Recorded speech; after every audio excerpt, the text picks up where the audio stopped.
She's forcing the notifications through my do not disturb. And I'm like, I'm literally about to record. Can we have this conversation maybe like in 30 minutes? She's like, I'm at the doctor's office now. And I'm like, why would you wait until, yeah.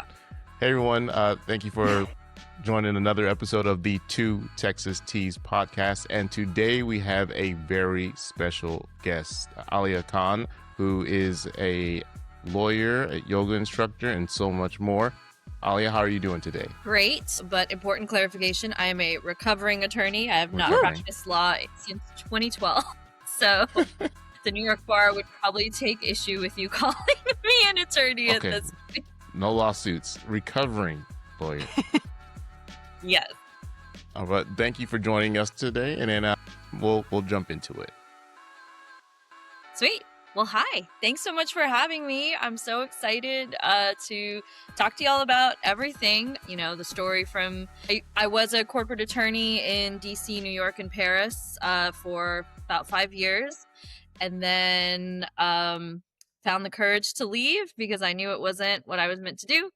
And took a couple of years of soul searching and worked a whole bunch of different jobs and opened my first yoga studio in 2015. But before all of that, I grew up here in Austin, Texas. I am one of the rare unicorns that's actually from here.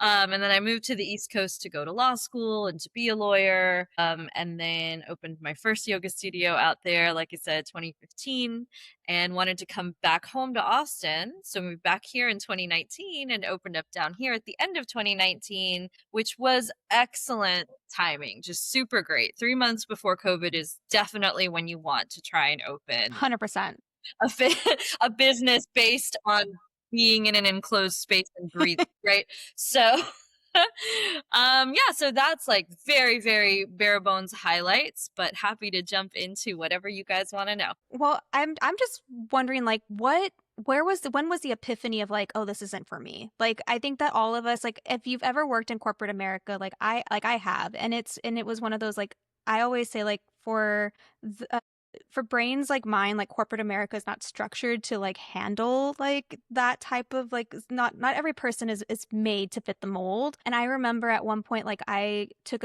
there was like the epiphany of like, oh, I'm burnt out. This is the breaking point. No boundaries whatsoever between life and personal space.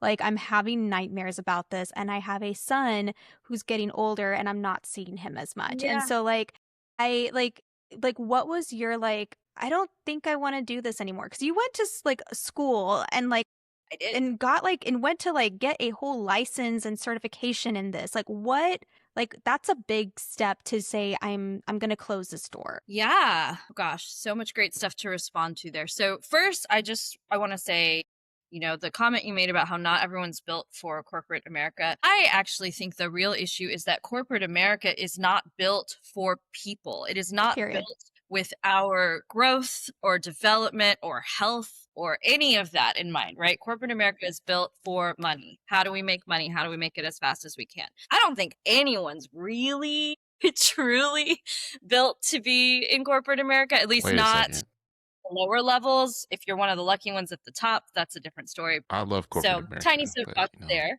Stop it, Dawn.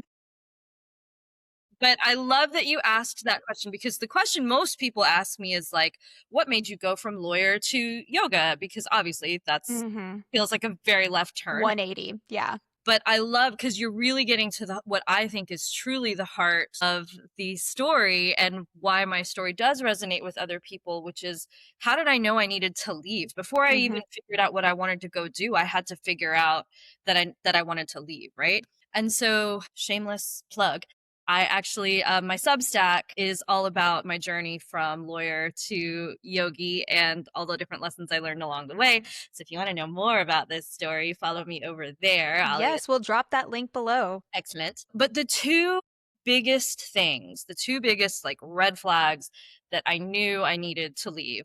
The first was, okay, so I'm first generation immigrant parents, South Asian. My family's from India. In a lot of ways, I was very much the stereotypical like overachiever, straight A's, you know, top of the class, all of that good stuff. Through high school, through college, law school was when things started to get hard. And I had to work a lot harder, and I wasn't really I made it to the middle of the pack, and I was lucky I was at a good enough school where that was good enough to get me a good job. But I could tell that I was no longer great at what I was doing. Mm. Until law school, and I don't mean this in like a, sorry, my cat is harassing me, so had to give him a little. Oh, that's so funny. No, I thought it's okay because I thought I heard my Cocker Spaniel over here like snoring like an old man, and that's why if you see me like kind of bobbing, I'm like trying to get her, but she's also deaf, so it's not like I can be like snap at her to like get her attention. Yeah, So oh my I God. hear you. I hear you. Yeah, he's mad because I'm not letting him sleep in my closet.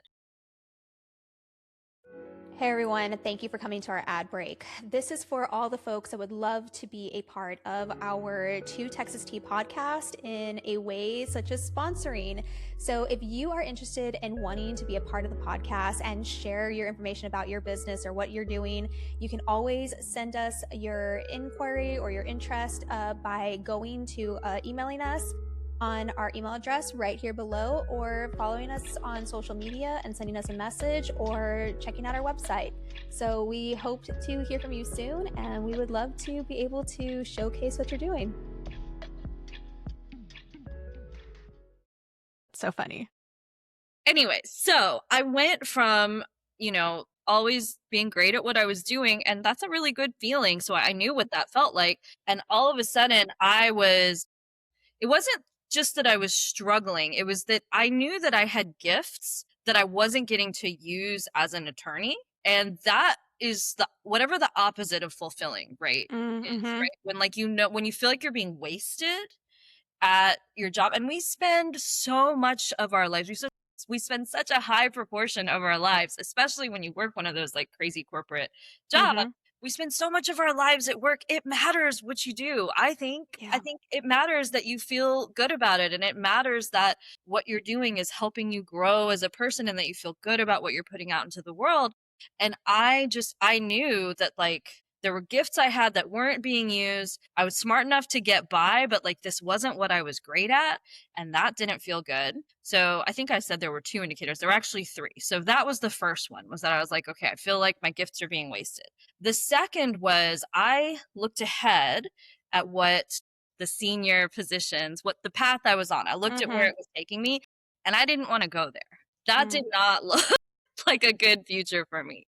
And so I caught myself kind of doing the bare minimum. Like, I did fine. I got it done. I did what needed to get done, but I was not going above and beyond. I was not really, I was intentionally keeping myself in the middle of the pack. And for me personally, that's not the kind of person that I want to be. Same. Yeah. That's just not right. It doesn't align with my values. And again, like life is so much more fun and exciting when you're doing something that you care enough about, that you want to be good at it. You want to go the extra mile, right? And that was not the case at all for me as a lawyer. So that was indication number 2. And then indication number 3, and I want to just kind of be diplomatic about how I share this, but the way that a lot of the partners and the senior people, look, my firm treated me really well. As law firms go, I do want to say that. As law firms go, mine was really good. But that said, I saw the partners and the leaders, the way they were running the business, the ethical choices they were making, the way they were treating us as their juniors. I didn't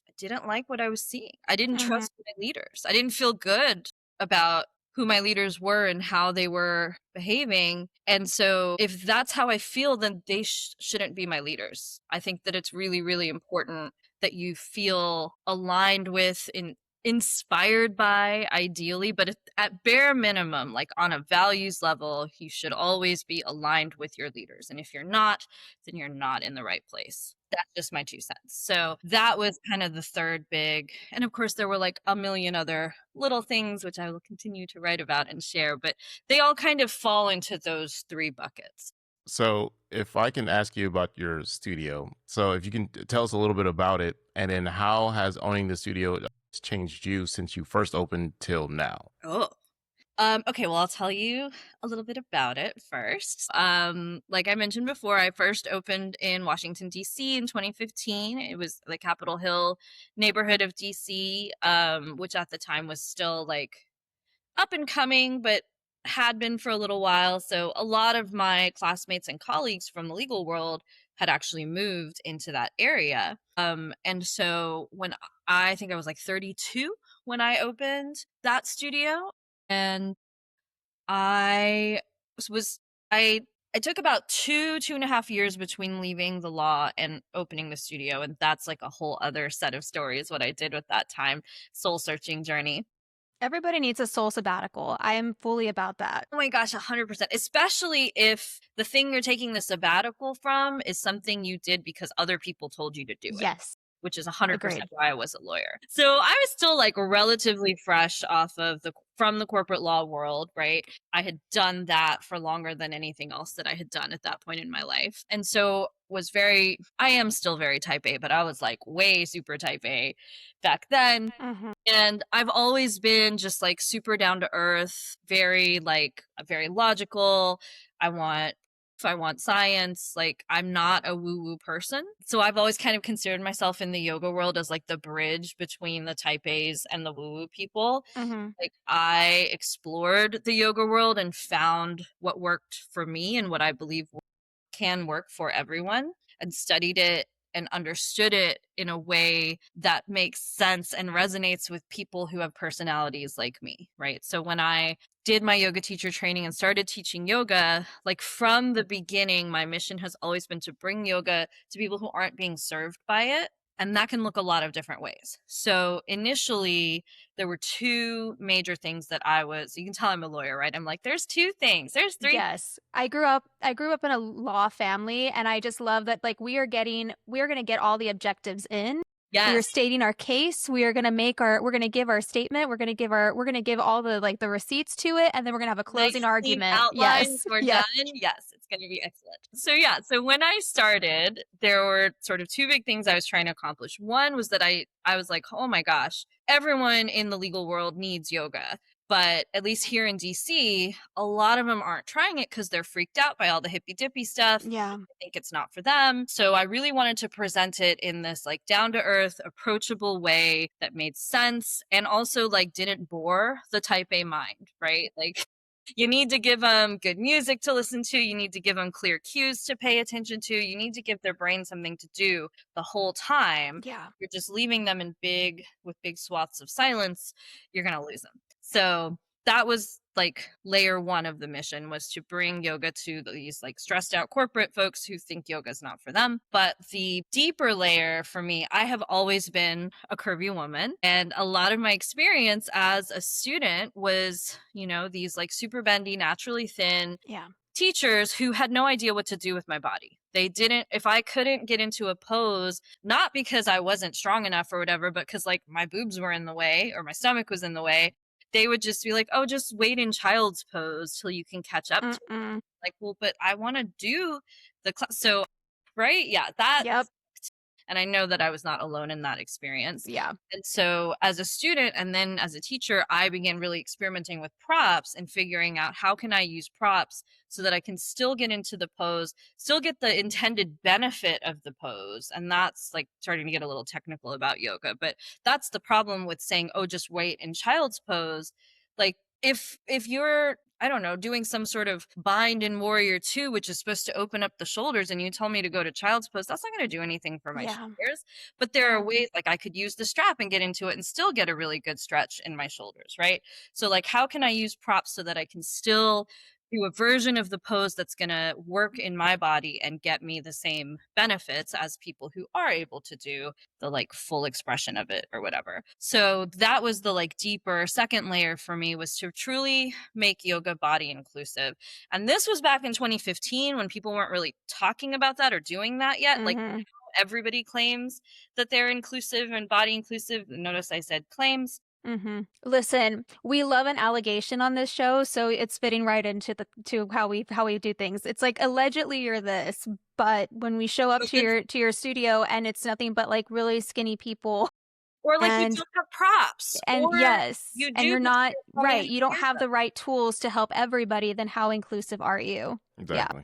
Exactly. It's like a one size fits all section in like a department store. It's like that's not a one size fits all. It's a one size fits some. Like let's be very for real here. Yeah. Right. It's one size fits all the people who already fit into this little box. Correct. Everybody Correct. else, you're on your own. So when from the beginning, right? That's two different versions of bringing yoga to people who weren't being served by what was already out there. And that has evolved into, like, as my own personal studies in yoga philosophy and like really understanding yoga beyond its physical benefits, because that's when it gets real. And I will briefly share this, but this is not a rabbit hole that I want to go down. But also, the thing that finally inspired me to leave the law and have the courage to make this leap was I lost my father very suddenly. Yoga was a big part of helping me like process that grief and get through that time. And that was when that was my first glimpse of the true depths of what yoga can be and what it has to offer. And so finding ways to share those depths with people is also really, really important to me. So I won't get into the rabbit hole because it's obviously very emotional for you, but I think it's really interesting because like I lost my mom very suddenly. And it's and her loss is what sparked me to get into community advocacy and to be more of a fighter and feel like why not give me the microphone? But had she not died, I don't think I would have ever been on the path that I'm on today. And so I think it's beautiful that like one of the last gifts that a parent can give is by opening a door that we didn't know we had that was even available for us. So what a beautiful present to have been left with by your dad. That's a really beautiful way of putting it too. Thank you for sharing that with me. Yeah.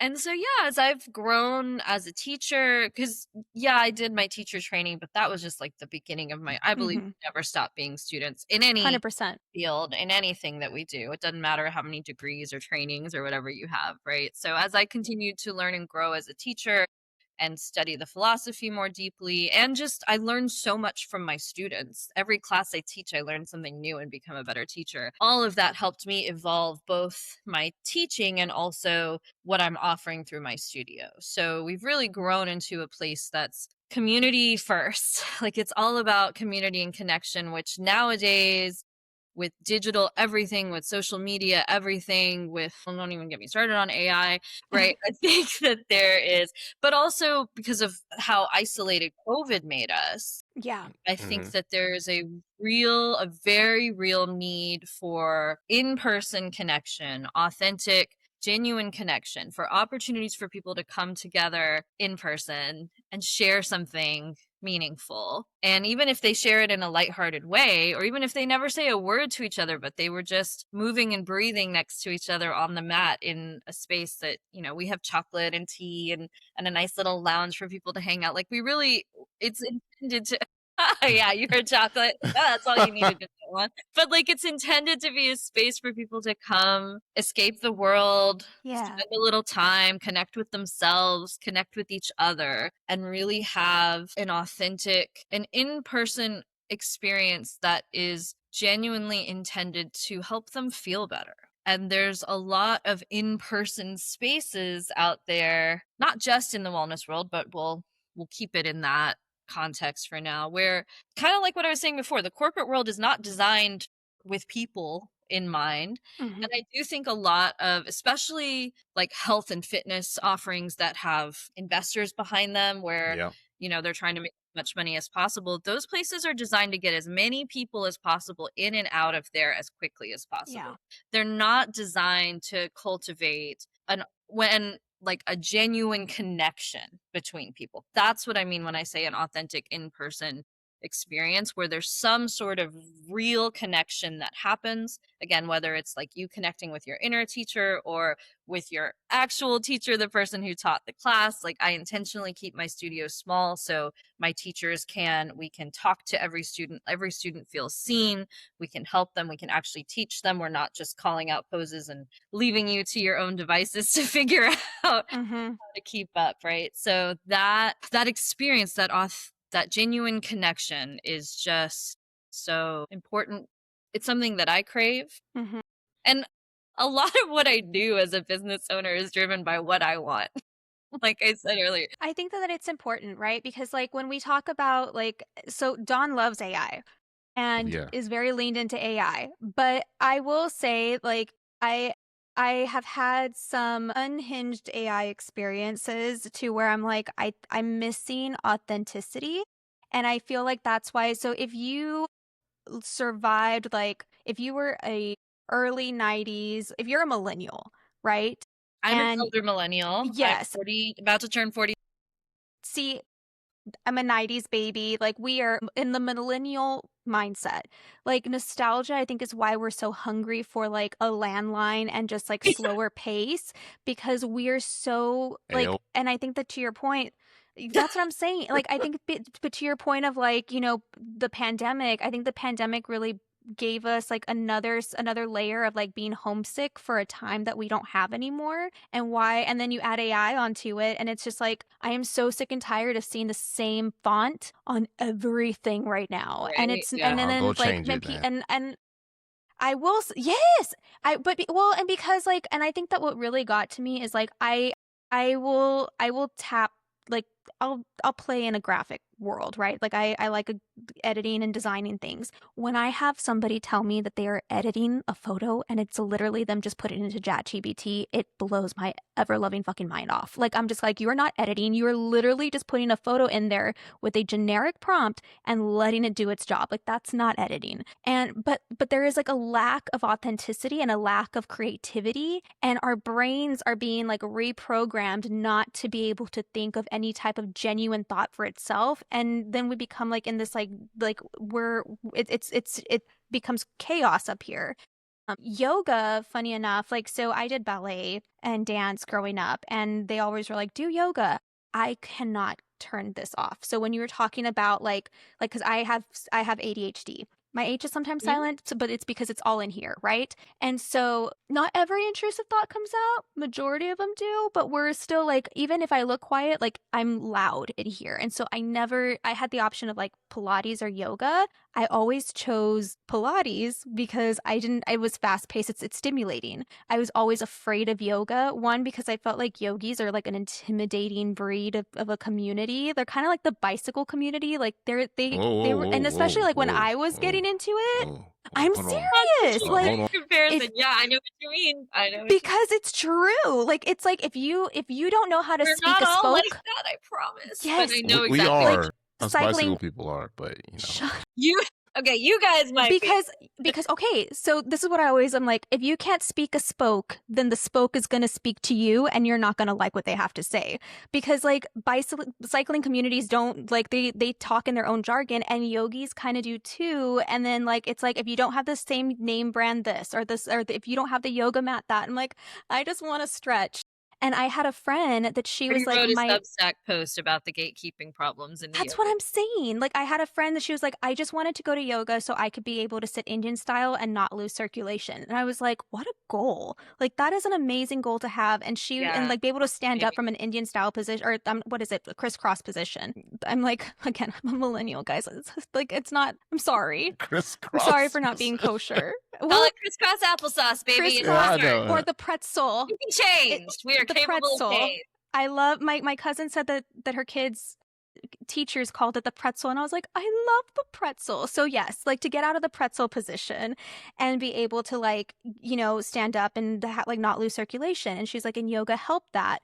And Yeah. I'm like, and she is not your typical like skinny, like she's curvy, and she was also very intimidated at the beginning going into this. And she straight up told her instructor, she's like, I know I don't look like the rest of your students. And the instructor kind of looked at her and was like, what is that supposed to mean? Like she's like, I know I'm in my 50s and I know I'm a little more heavy set, but can you make sure to help me? And they were like, She's my what? people. She's Come who I'm in. trying to reach. Yes. That's like my ideal Yes. student. Send her. Is she in Austin? Send her. No, she's in San Antonio, but We she's live stream so all our classes. You guys can join I me. will let her know. I'll let her know. But I think it's important that like to know that there are instructors that are willing to be like, hey, like I know your mind is busy. We have a class for you. Or you may not be like stick thin. That's fine. We don't care. We have a class for you. Or if you don't know how like what yoga mat you're supposed to have or what this pose is supposed to be, like that's fine. We have a class for you. Like you are welcome here regardless of like your like literacy or illiteracy of like what yoga is, and because it is an intimidating community. So yes, and I think like that sense of intimidation, I think, was very intentionally cultivated by a lot of the bigger players in the yoga world. And I think that ties directly to the investor backed, money focused players. It's Lululemon. Okay. It's Which, for can we power talk yoga. about the appropriate, like, it's been appropriated too. Like, yoga is also an appropriated, like, situation, and the white woman is I had taking no it over. idea. Tell me more. Yes, that's, I know, I'm over here, like, explaining, like, culture explaining to you, right? But, like, But I appreciate you acknowledging it. because Yeah. I think it is, and it's like, and it becomes like the like for like the white elitist woman, like in like the I just the love Don over here just like Hey, cheesing away he's just like, at us getting sassy. It's I'll great. get into my yoga story in a second, but yeah. Yes, I cannot wait to hear it. Listen, girl, appropriation, it's a whole separate podcast episode. It is a complex conversation because yes, there is a lot of appropriation and disrespect happening, but there is also the reality of like the evolution of a practice. This is a millennia old right. practice and it evolving to suit the modern body. There is the reality of the modern history of yoga, which is that like it wasn't really that popular in India, and it was the West that like Took it on. they did Yeah. not discover it, but they brought it. We love a Christopher Columbus moment for everything. Yeah. Yeah, but America popularized it, right? Yeah. And like brought it back. And then, so that's a whole, I have some controversial takes, controversial for a South Asian to have. We love it. Yes, I know. We love it. It is two Texas tea after all. Mm-hmm. But we ain't got time to get into all of that. Have me back, and I'm happy to talk about All right, all right. that. Let's go back to what you originally mentioned, which was the busy mind. Mm-hmm. Whether you have ADD or ADHD or neurodivergent or whatever, like there's all it. You don't have to have a title or a label for what's going on in your brain for your mind to be busy in this day and age of social media and digital sound bites and our attention spans Quick being consumption. Yeah. shortened, and now like AI making it so kids don't even think it's possible to write a 10-page paper without the help of AI. Like you even see it in the evolution of books, right? If you read a nonfiction book from the early 2000s, that was made up of chapters. Now all the books are written in bite-sized chunks because everyone's attention span has been obliterated. Mm-hmm. And it's kind of wild how quickly that's happened too, right? Comic novels, like my son, like all their novels are now in comic book form. Yeah. They're graphic novels, and it's insane because he's like, oh yeah, this is considered like a novel. I'm like, hello? No, we need No, words. it's not. Words Read a Goosebumps book for me, please. Do something. Goosebumps, yes. Or what was the Choose Your Own Adventure? Oh, I love Yes. this. But so everybody, pretty much everybody in this day and age, their minds are busy. They don't know how to shut them off. That is one of the biggest gifts that yoga can give you. If you find the right teacher, if you find the right practice for you, it gives you a chance to shut that hamster wheel off and give it a break, which is what our brains need in order to function properly or even optimally. We can't have them going at full tilt all the time. Our brains were not built to function that way. We need to give our brains breaks. So that's why you see all this, literature out there about like, oh, it's important to be bored sometimes, right? It's important to just let your brain not be doing anything. But we're we're so stirred up that we can't tolerate boredom. We can't even tolerate having only one form of stimulation nowadays, right? People watch TV and they're on their freaking phones, and maybe they have music playing too. Like I don't my brain can't handle all that stimulation personally, but that, that's becoming more and more common, is that people cannot tolerate stillness. Yeah. And stillness, not only that people can't tolerate stillness, but you couple that with hustle cultures building this culture of shame around slowing down, right? There's this, and as millennials, sorry, Don, how old are you? I'm in my mid-30s, 35. Okay. Not to put you on the spot. Okay, so we can still count you amongst millennials as well, right?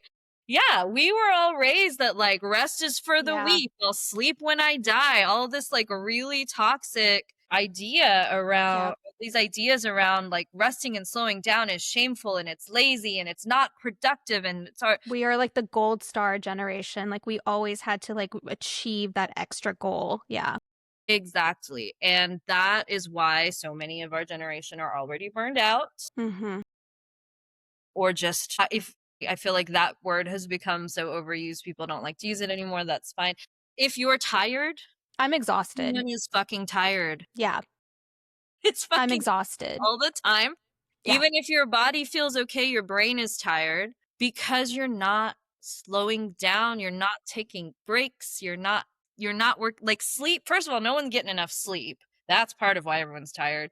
But even when you are getting enough sleep, that's not enough. You also need to be resting when you're awake. And that, like modern day hustle and I think fitness culture to a degree have taken that, I like took that out of the equation and made Yeah. people think that they need to be productive every waking moment and like operating at full tilt every waking moment. And then of course, like they get home at the end of the night and all they have energy for is to turn on the TV and doom scroll and like, but the problem with that, you think you're resting. That's not rest for No. your brain. You are still stimulating your brain over and over and over again with these teeny tiny bite-sized bits of entertainment that are depleting your attention span. Each 5-second 10-second clip that you watch and scroll on, it's like a fire hose. And Which thank you, Vine, for like causing that, right? Like Vine was the start of it all. So tell me, like in your class, like because you focus on like your demographic is those folks that like can't still the mind. Like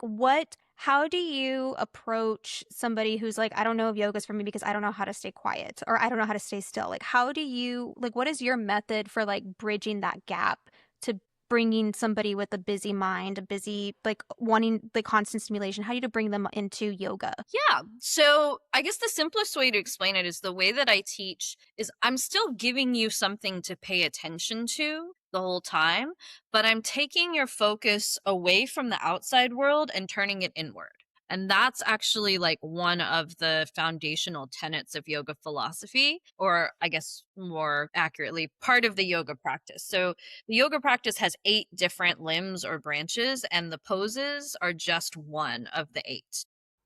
But in America, people took the poses and ran with them. And so a lot of people don't realize, they think that it's just understandably because of what's been presented to them, right? It's it's just fancy stretching, right? Or standing on your head or whatever scary things they've seen on Instagram. But people think that it's just about what you're doing with your body and they don't realize there's a whole bunch of other stuff that goes into it. There's breathing, there's mindfulness. So like focusing your attention on one thing at a time. And one of those layers is turning the focus inward. So it's not that I'm telling you to stop thinking about things. I'm shifting what you're thinking about. I'm saying leave the to-do list and work and your annoying sister and all of that stuff. Leave it outside of my door. Leave it outside of that and start to tune in. How do you feel in this moment? Really, how do you feel? Scan your body, scan your mind, scan your heart. How did the All right, events hold of on. the day? Swear, since it feels like no, I don't know. You're coaching. I started to close my eyes. Let me start to think. You're like, wait, do I need? Is it He's me? Am like, I oh, the wait a minute, problem? are we doing this? Are we doing this right No, go ahead. now? In the class, we go right down I'm the like, road. I'd like to keep this hypothetical. Yeah. I do have an excellent on-demand library that you can use, though, if you Oh, There want you to. go. links in the bio. But yes, link is in the bio. But I start every class by having you get in a comfortable position. You're either lying down or sitting down. If you're not comfortable closing your eyes, you can just relax your gaze because some people don't feel safe closing their eyes, and that's fine. It's very important that you feel safe in this practice. And I direct you, I give you very clear, simple instructions on how to turn that focus inward. And then once we get moving, I continue with this like continuous stream of simple, clear instructions that allow you to keep your focus on the present moment and what your body is doing, how you're feeling, how you're breathing, but you're not thinking about any of that other stuff anymore. And that's how the brain gets a break. It's not that we're shutting the brain off completely. We're shutting off the part of the brain that's in overdrive, and we're activating a different part of the brain by focusing on what our body is doing and how we're feeling, turning our focus inward rather than being pulled in a bunch of different directions. So we're also switching away from multitasking mode into unitasking mode and focusing on one thing at a time. So it's like, it's very clear. It's so important to me that it be clear and easy to follow because that gets back to the gatekeeping thing, right? Yeah. which I also have lots of opinions about using Sanskrit in yoga classes. A lot of people use it under the guise of, oh, respecting the roots. I think that they've actually turned it into a gatekeeping tool. Mm, It scares people away. They don't know. If you're only teaching Sanskrit words and someone's new to class, they're not going to know what any of that means, right? And so I'll use Sanskrit sometimes, but I always use English. I always make sure my students know exactly what I'm talking about and how to do it. I think there are more important and effective ways to respect the roots of yoga and Indian culture than throwing around fancy Sanskrit words that people don't understand to try and make yourself look cool, which is unfortunately a lot of what I think is happening out there. yeah. So yeah, do you feel like that answers your question? No, I think it does, and I like I said, I think it's just important, like I for you having come from the corporate world, understanding what that breakdown and busyness and like running on 48 tabs at all time looks Yeah. like, to then going into a practice where your practice is to show them to shut all 48 tabs down and only have one window up at a time.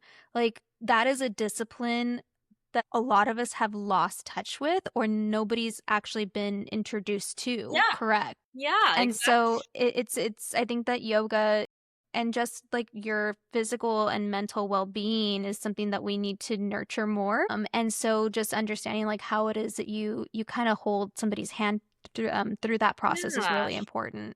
Well, and I think that it's all part of that is also getting away from the idea of like wellness or fitness being related to aesthetics. Like Mm, it's not about how you look. Like that might change as an offshoot, but this is really about how you feel. right.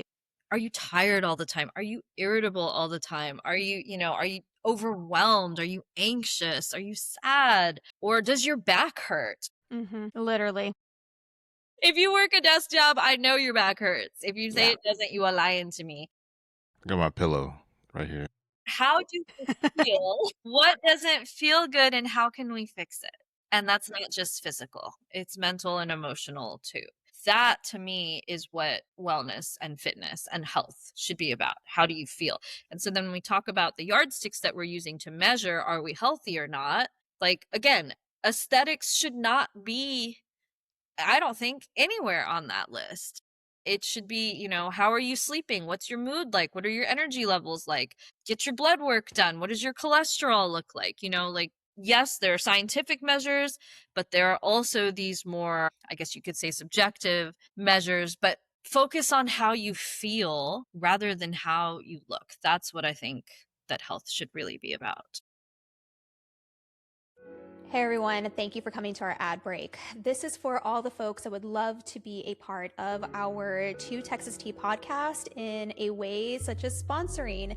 So if you are interested in wanting to be a part of the podcast and share your information about your business or what you're doing, you can always send us your inquiry or your interest by going to emailing us on our email address right here below, or following us on social media and sending us a message, or checking out our website. So we hope to hear from you soon, and we would love to be able to showcase what you're doing. So, and for those people who look like me, let's say in my community, I don't think yoga is something that is talked about quite a bit. The only people that you ever really see do yoga who look like me are athletes who decide to try to do something a little bit different that'll help with flexibility and things of that nature. So just to say, in my family and black men alike, like there's not really a talk of like, oh yeah, hey everyone, let's go and do some yoga together. Now I know a few black women who have come up with yoga groups themselves, and they go out and do it themselves. So it's something that they're proud of. But for me, it's like it's never really been a topic of like an activity to go do. It's always like let's go play basketball or go to the gym, and that's about like just a few other things outside of that. The first time I ever went, Masculine activities or masculine presenting activities. exactly. Yeah, Well, yeah. you can say that. Can I ask a clarifying question? I just want to make sure we're on the same page and all the listeners are on the same page. When you say my community and people who look like me, can you say out loud exactly what you mean by that? Yes, Because yes. you belong to a bunch of different communities. So which Yeah, community are sure. we Oh, I mean black men. So The first time I had been invited to go do yoga a few times, and each time I had been like, no, I don't think that's an activity for me. I mean, it looks interesting, but I mean, I'm not the demographic that does yoga. And then I think a few friends of mine in the cycling community, because we like to stick together. Hate you.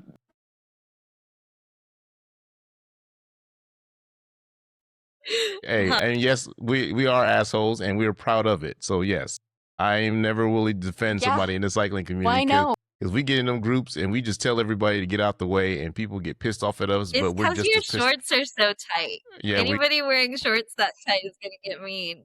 Right. Well, Yeah. they That's said my theory. that's the fashion. That's what they told me. So I went and assumed that. Okay, if you say so. I never liked Lance Armstrong. Oh, that's a Whoa, whole now. other conversation. Oh, yeah. But it was with some cycling friends of mine who were like, hey, let's go do yoga, a free yoga at the park, which was an event in San Antonio, Confluence Park. And that was probably in 2019 or 18. So that 18 probably. So that was the first time that I have ever done yoga in my entire life. I went there. I don't remember I guess the other enticing thing was that HEB was giving out free yoga mats. So I was like, all right, I mean, I've never done yoga before. Hey, swag. No store does more, man. Hey, and I was True. like, hey, Love free food, free shirts, and free yoga mats. Yeah, you might have I'll be at the front of the line. Hey, Okay. me over. I don't remember the yoga instructor's name, but it was probably like 40 or 50 of us. It was a lot of people that were all on the floor. It was a nice spring 70-degree day. We're doing all the different poses. I don't really know like the science or the history of yoga at the time. And today I won't admit like I'm a professional, but I mean, I've not really done yoga that much. So that was the first time. And all I remember is that towards the end, the yoga instructor was like, everyone lay on your back and close your eyes. And then, I mean, it's nice sun, 70-degree weather, there's a breeze, and then people start snoring. And even I almost going to sleep. I was like, whoa, like what type of workout is engineered for you to like fall asleep on? But somebody explained to me that, well, if that's what happened after you finished, and perhaps that was like a successful yoga session, like that's kind of like something that happens. And then you go home and you're thinking like, all I did was these really slow movements and I should be okay. And then your body's sore. And you're like, wait, is this a workout too? And then that is something that kind of was kind of revealing to me. I was like, so yoga is not only helps with flexibility and mindfulness, and it could be a workout as well, and all these different things. Now, after that time, there was an attempt to get us all back together so that we could go again, but it never really materialized. And since that time, the only time I've ever kind of done like pseudo yoga is Apple Fitness Plus, which is like they have yoga classes on their app, but I mean, you're by yourself in your living room, and I don't know. I don't think that's really that fun. I'm a person that likes to work out in groups. Like workouts to me are just kind of like, what's the point? If I'm working out, nobody can't see you, live. So that's a neither here nor there. Don says that I have been wearing my Apple Watch to work out. He's like, so none of those count. And I was like, what do you mean? He's like, if you're not wearing your Apple Watch and you're not in your community's not getting an alert, then none of those count. He is a bully. He's a cycling workout bully. Don't let him like his little smile. Smiling all quiet, looking all innocent, and then when you he's a Slytherin. His Slytherin is showing. Okay. You did say that you do yoga for class A types, and I guess Lawson told me weeks ago that I'm a closeted type A, and I had never heard that before, but I guess he's a closet type A. And I called him out on it, and he was like, I have never been called that before. So then what does this fool do? He goes and puts it into AI, and he's like, am I? And they're like, let me hold your hand while I tell you this. She was right. And here's all the reasons why. Here's all the reasons why. He was like, this is incredible. I didn't even know this was a thing. And I was like, you're welcome. He's like, what other tricks do you got? Saying that I would probably, based off everything you said, your yoga studio and the things that you've done would probably be for someone, I guess, similar like me, like someone who looks at the yoga industry and is kind of like, oh, that's not for me. Someone who's like closeted type A, and someone who might be curious about it. And then after I did enjoy the session and I would do it again, but I guess it would be incumbent on me to go actually find these, because they do free yoga sessions. There's yoga studios, but I'm assuming if I go to these sessions, there's probably like one or two other black people there, and that's about it. And it's kind of like, well, then black men, I should say, Yeah. because I know I feel like black women do yoga, but black men, and then I feel like if you're there by yourself, it's kind of like maybe you're not really supposed to be in a group of people that. I mean, when you go to work out, you're not really supposed to be like, oh, I need to be around people who look like me. Well, I'm just saying, like, it is something that you kind of observe in life. So in Austin in general, like I never did yoga in Austin. There was attempts again to go to yoga studios in Austin, and I feel like Austin itself, and it will kind of segue into like the wellness industry in Austin, Texas. But I feel like in Austin there were just so many different like potential classes and things that you could sign up for, and you're like, well, who is this individual? Like, what class is this? And they got like, I mean, I don't know if it's an interesting marketing concept. We got goat yoga, and there's baby yogas and puppy yoga and hot yoga and cold yoga and I $600 tried yoga hot classes. yoga one time. And if somebody has to tell me that I have to take 2-gallon waters with me to a yoga session, I'm out. I'm out. And I should have known. I should have known. I should have fucking known. And I got there and I was like, how much longer do I have to be here? What is going? I can't breathe. I'm asthmatic. Like, this is not healthy. Like, get me out. Like, it was awful. And they're like, don't you just feel like so much more refreshed? I was like, trauma's not refreshing for me, guys. Like, this is awful. Like, I grew up in like the south of Texas. Like, if I want to do hot Put yoga, that I on could a just bumper go home. sticker. Like, Trauma's that not was refreshing. Yeah. that was, and I was like, I'm gonna get a nosebleed in here. Like, it is so hot. It was bad. Yeah, It was bad. it's okay. You guys both said so much great stuff. I don't think I have time to speak to all of it, but I'll speak to what I remember. So starting, we'll work backwards. Yeah. So hot yoga is it is taking yoga and turning it into a cardio workout. I'm like, I gotta be respectful of my peers. I'm not trying to hate, but I do want to be. I will hate. I am gonna hate. You can. I do not like hot yoga. Do whatever you want, girl. There's But tea in my cup. Let me just take a sip. I need it, literally, like, unless there's gonna be champagne in my gallon water, like, you cannot get me to go to a hot yoga sober. Like, that was awful. It was Wait, is there scary. champagne yoga? That's a worse idea. I will do champagne yoga before I do hot yoga. The reason the hot yoga studios are going to tell you something else, but here is what I believe to be true. The reason they're adding heat to the yoga practice is to turn it into a cardio workout. Because when you turn the heat up, it's going to get your heart rate up.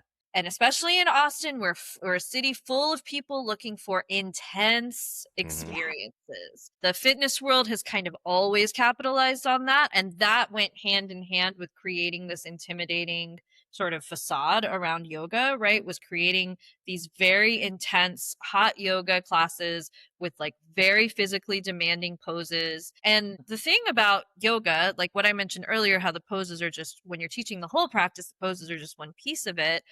There's also a very wide range of what those poses can look like, right? So what's gotten famous on Instagram is the most physically intense version of it, where people are like moving quickly and doing arm balances and flipping upside down and folding themselves up into pretzels and dripping sweat because they're doing, and they're in incredible shape because you have to be able to do something that intense and not fucking pass out. But that is not what yoga poses have to look like. The other end of the spectrum is what's called restorative yoga, where you are literally laying over blankets and pillows in a shape where you do not feel any kind of stretch, where you do not feel any kind of work, and you are fully supported. The whole point is for your body to be fully supported by the props so that you can rest and relax. That is also a yoga pose. That is also a version of what asana is, the Sanskrit word for it. You might hear that thrown around from time to time. But that is just as valid of a yoga pose as a headstand or a crazy arm balance. But again, what gets likes on Instagram is people doing crazy shit, right? Yeah. So that's what people see, and that's what people assume yoga is about. And then you add the heat to it, it makes it even more intense. And yes, there is this cadre of people who want these super physically intense experiences, and they love themselves some hot yoga. And they tell themselves that it's stress relieving and that they feel refreshed. But oh my God, I love that. Trauma is refreshing. I agree. No, I just think people feel like if they're not feeling pain and they're not uncomfortable, then they're not working out. And I'm allergic to a traditional gym. Like, I hate a traditional What? I gym. love that.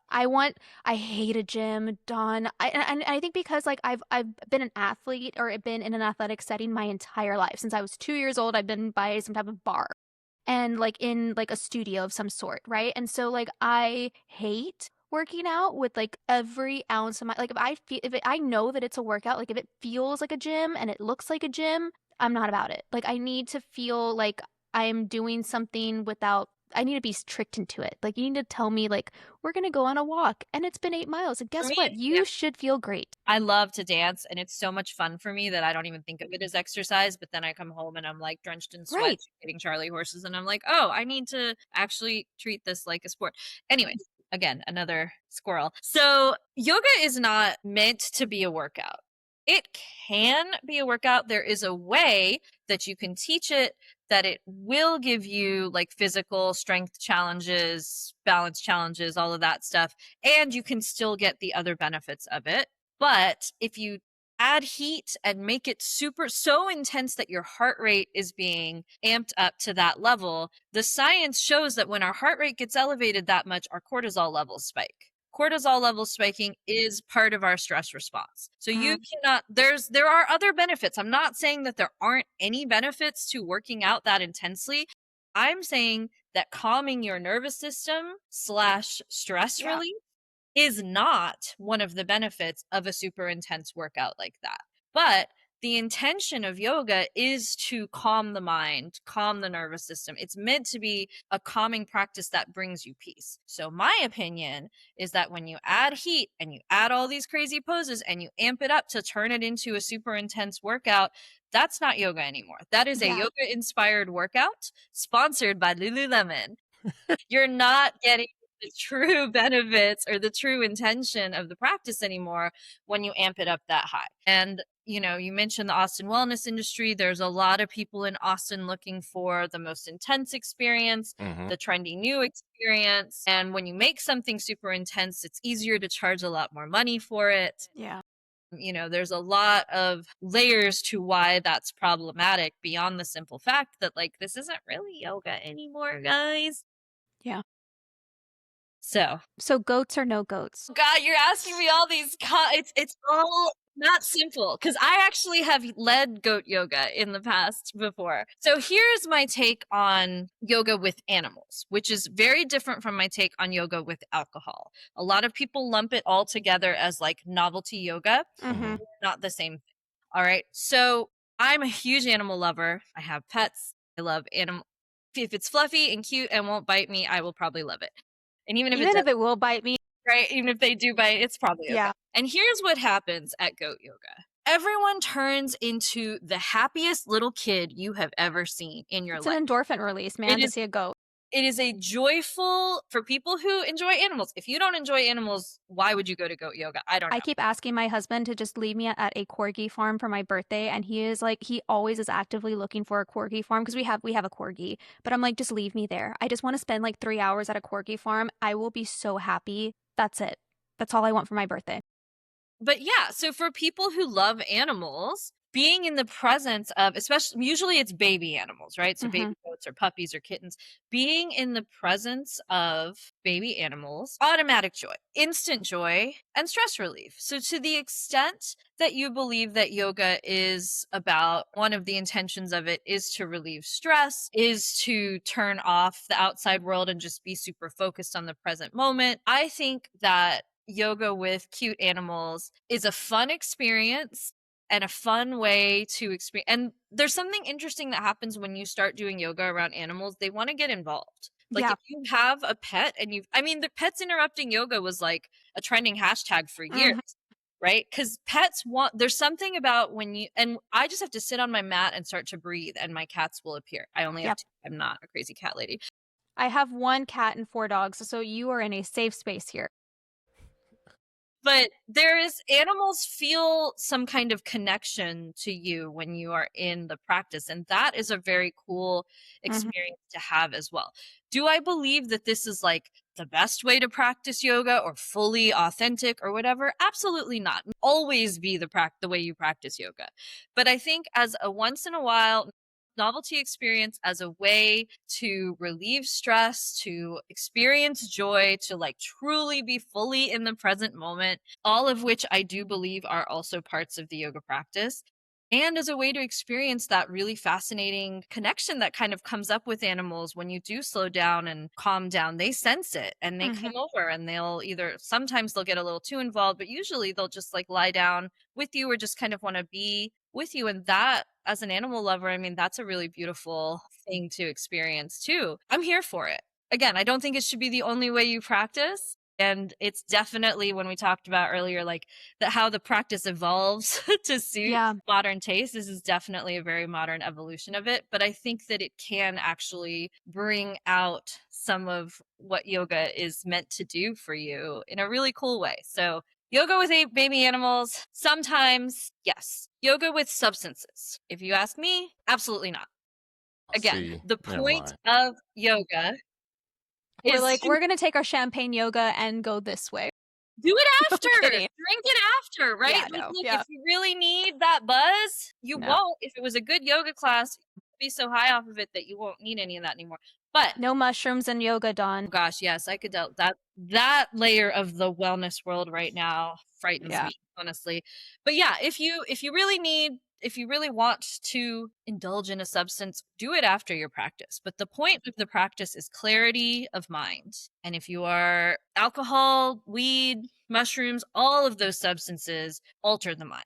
They do the opposite of clearing the mind, right? So if you truly want to practice yoga for its real intention, then substances like that, I don't think should be part of the practice. No, that makes sense. Hey everyone, thank you for coming to our ad break. This is for all the folks that would love to be a part of our Two Texas Tea podcast in a way such as sponsoring. So if you are interested in wanting to be a part of the podcast and share your information about your business or what you're doing, you can always send us your inquiry or your interest by going to emailing us on our email address right here below, or following us on social media and sending us a message, or checking out our website. So we hope to hear from you soon, and we would love to be able to showcase what you're doing. How it feels as a Black man looking in from the outside into the yoga community. Black men aren't the only community that feel excluded by it, but you absolutely are one of them. And I think that's a huge problem. Try my best to make everybody who wants to practice with us feel welcome in our studio. And I've always prided myself on how diverse our community actually is because of, bring in what you put out. So it's not just like skin color diversity, but age diversity, body type diversity, ability, all of that. But that said, I mean, there are some incredible Black male yoga teachers in the yoga space, and even in Austin. And let's just be totally blunt about it. White women have really taken over the yoga space, and that's what people think of when they think of yoga teachers. And this is coming from a South Asian woman. I feel like a minority in this world too. Like, how often do you think I see South Asian people when I take yoga classes or teach or are showing up for my yoga classes? Like, there's more at my studio than at other studios I've been to, but not nearly enough. So for what it's worth, whatever consolation it may be, you're not alone in feeling alone, unfortunately. And I think that we all can do better to help make everybody feel more welcome. And I also just want to encourage y'all, get out there and try it, but also have a little bit of discernment, right? So I love that you shared that your first yoga class was this like free outdoor experience, because that's how a lot of people's first yoga experiences go. And it sounds like yours like wasn't that bad. It was amazing. It was great. It was amazing. Okay. Even better. That is awesome. And honestly, that's rare, because the fact is, when you go to a free yoga class, you get what you pay for. And a lot of time, and I understand that people they're nervous about trying yoga, so they don't want to commit to paying for it yet. So let me just try this free class. But people don't really get, a lot of the times the people offering free yoga, a lot of times that's beginner teachers who are trying to get experience because they can't get hired at a studio. or there's any number of reasons why somebody might not be charging. And yes, sometimes it is truly just that they're trying to make the experience accessible, and that's awesome. But that's not always the case. So first, there's the question of like, who is the teacher and how experienced are they? But also the nature of a free outdoor event. Doing yoga outside, it's been glamorized by Instagram, but it kind of sucks. Like the ground is not level. There are bugs, there are rocks. If it's hot, your mat is going to start to burn really quickly. You probably don't have any kind of props available to you, and props are a huge part of my teaching. And once you take a class with me, you're never going to want to take a class without props again either. Like there are so many reasons why doing yoga outside is not nearly as good of an experience as doing it in a properly outfitted studio. And if that's your very first experience doing yoga, you wouldn't know that. Nope. So you actually will assume that all the reasons you were uncomfortable that actually were just because you were doing it outside in a field somewhere. You'll just assume it's because you don't like yoga. So that is one of my other concerns with people having their first yoga experience like in a park outdoors. And the other thing is usually these free events are huge, right? You said it was like 40 to 50 people. It takes a lot of skill as a teacher to teach a group that large, even more so when it's a group of mixed experience levels, and you often are ending up with a lot of brand new beginners in these giant outdoor classes. So they don't have props, it's hot, they don't know what they're doing, there's so many people, there's no possible way the teacher can get over to them. Like that is the worst possible beginner yoga experience I can imagine. So I'm very glad that it was a good experience for you, but that's not usually what I hear from people. And I love to ask people have you tried yoga? And especially if they say, yeah, it wasn't for me. I'm like, okay, tell me what happened. Because I can guess, but I want to hear your version of it. And almost always it was either something like that where it was just like a really bad place to do your first yoga class, or they picked the wrong. There's so many different styles of yoga, there's so many different physical exertion levels, woo woo level. There's a lot of variety. You got to pick the one that suits who you are and what you need. And if you don't, then you're not gonna like the experience. And to assume that all yoga is the same is doing yourself a disservice. So I wanted to speak to all of that. And then I also wanted to speak to that really awesome observation you made about how sore you were after. And you're a fit dude, right? You're a cyclist. We know cyclists are fit. Yeah. We try to be. It was more of a surprise. Like I didn't know this was something that took place. Why. That is so common, especially for men, especially for fit men or athletic people, not just men, but athletic people coming to yoga for the first time. Flow yoga, which is where you're moving with the breath, that's like the most popular style of yoga in America right now. It activates a lot of like your smaller stabilizing muscles that repetitive workouts like cycling or running don't use nearly as much. So you're using new muscles that either you haven't used before or you certainly haven't used at that level before. So that's going to make you sore. And you're just moving your body in different ways from how you usually do. So that's going to make you sore too. The cool thing is if you stick with it, your body is going to change and adapt way faster than you might ever expect. And then it actually improves your other workout. So it helps prevent injury because those stabilizing muscles getting stronger is actually really good for repetitive workouts like cycling or running. So you'll get injured a lot less, you'll recover a lot faster, and you'll notice your cycling times, your run times will start to improve, which is all stuff that I think you athletic types are after. So something to keep in mind. I will have to say, I guess the takeaway I've gotten from this conversation is that, for one, I guess my first experience doing yoga probably was not an accurate one. So I guess that means I am still a novice. So, considering I've never been to a yoga studio in a smaller session with props and things of that nature means that my concept of yoga is probably not what actually happens. And I guess for me, I would be really curious to know like what that actually feels like when you actually go to a yoga studio by someone who's actually been a teacher for a long period of time. Yeah. And the other thing is that just in general, like I would happily do yoga again. It's just that I would have to probably find like a studio that kind of fits to what I'm doing. And then I would be happy to continue to do it. I think it could be incorporated into my workout sessions for us, those who like to go to the Gold's Gym and, and that's it. Use it as your recovery practice. No. That's what I tell, especially athletes. Like, you're already getting a great workout elsewhere. Don't use yoga as another workout. Use it as a recovery practice, and you're gonna see such incredible benefits from it. And I know of a great studio in South Austin that you could try that live streams all its classes, so you don't even have to be in Austin. Link will be in the description.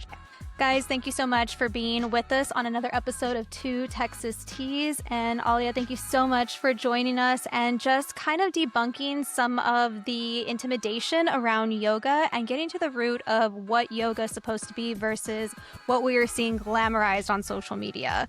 It has been a wonderful conversation about listening to your journey and getting to know more about you and the respect of the practice of yoga. For anybody who is interested in learning more about getting involved and going to her studio in South Austin, we will be having all of our information in the link in our bio, so make sure to go check it out. Also, if you'd like to be a guest, you'd like to sponsor, or you want to hear more about what's going on with us here at the Two Texas Teas, please go check us out. Check out our website at twotexasteas.com or go and follow us on all of our socials. Until next time, guys, we'll see you soon.